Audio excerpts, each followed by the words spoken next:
Hola chicos. Bueno, nos quedamos en Demócrito 400 años antes de Cristo y recordar lo que dijo Demócrito.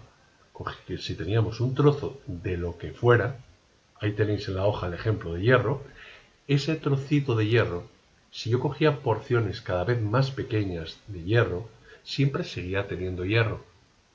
Un trocito cada vez más pequeño seguía siendo hierro y así sucesivamente hasta que, según Demócrito, llegaría al trocito más pequeñito y que sería totalmente indivisible, que seguiría siendo hierro.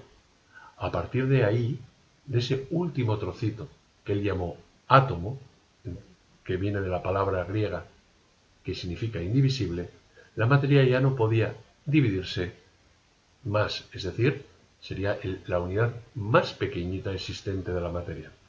Pasaron muchos años, para ser más precisos, nos llegamos al siglo XVIII, y una vez que la hipótesis o teoría inicial de Demócrito era eso, simplemente una teoría, no se había confirmado, evidentemente no había medios en aquella época para demostrarlo, cuando aparecen las leyes ponderales de la masa, es decir, las leyes de Lavoisier, las leyes de Proust, donde las reacciones químicas se demuestran científicamente y aparece la balanza para demostrarlo, empiezan a aparecer nuevos modelos atómicos basados en los estudios de Demócrito y estos nuevos avances científicos.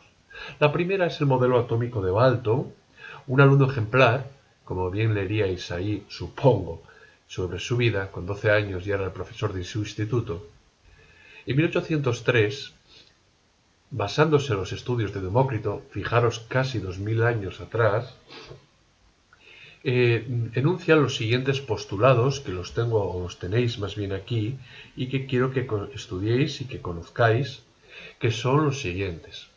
Primero, la materia está formada por unas partículas muy pequeñitas, fijaros aquí, si fuera oxígeno, que son esféricas y son indivisibles y que también Dalton, como Demócrito, los llama átomos.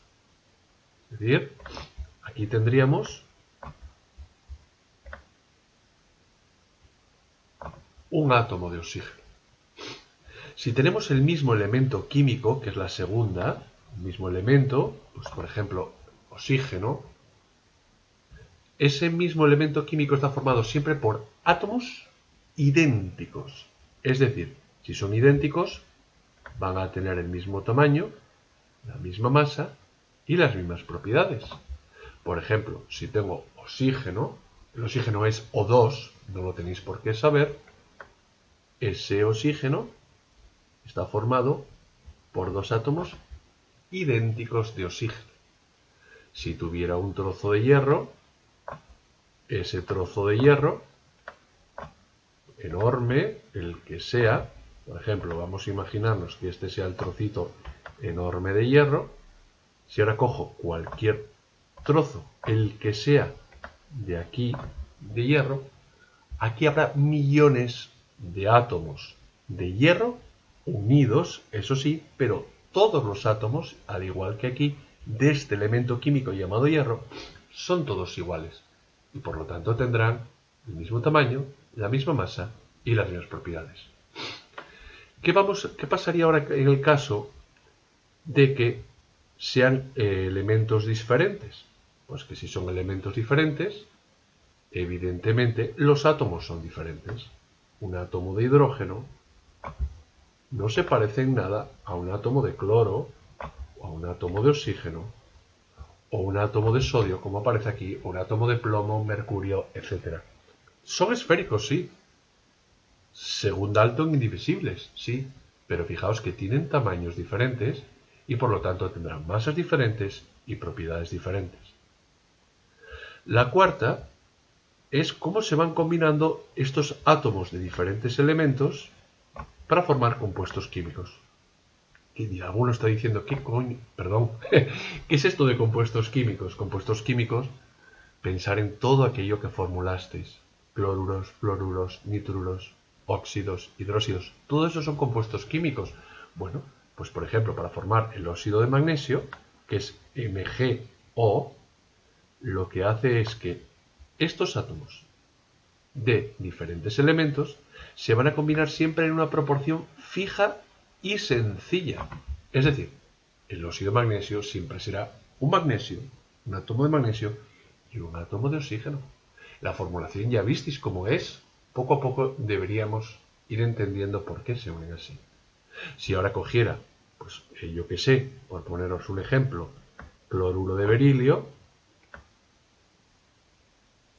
el cloruro de berilio, el cloro ya sabéis que tiene valencia 1 en un cloruro y el berilio tiene valencia 2. Por lo tanto, ¿por qué va a estar formado? Estaría formado, en este caso, por 3 átomos, uno de hierro y 2 de cloro. Es decir, siempre en una proporción fija para formar dichos compuestos químicos. Puse cloro de berilio con cualquier compuesto que queráis formular. Y la última es que en una reacción química, aquí tenéis una reacción química, espero que os acordéis del año pasado, estos dos de aquí se les llaman reactivos, y lo que hay aquí a la derecha se les llama productos. En una reacción química, los átomos nunca ni se crean ni se destruyen, sino que lo que hacen es se recombinan de una forma diferente. ¿Qué significa que se recombinen de una forma diferente? Que si el magnesio reacciona, eso es lo que significa el más, reacciona con el oxígeno para generar óxido de magnesio, estos átomos de aquí de magnesio y estos átomos de oxígeno para formar el óxido de magnesio son los mismos. Es decir, este átomo de magnesio es uno de estos de aquí. Y estos 4 átomos de oxígeno que tengo aquí son estos 4 que tengo aquí. Es decir, empiezan a recombinarse, por ejemplo, este se une con este se une con este se une con este y este se une con este para formar el óxido de magnesio. Es decir, se van recombinando formando compuestos diferentes, pero siempre son los mismos átomos. Espero que lo hayáis entendido. Si no, ya sabéis dónde estoy.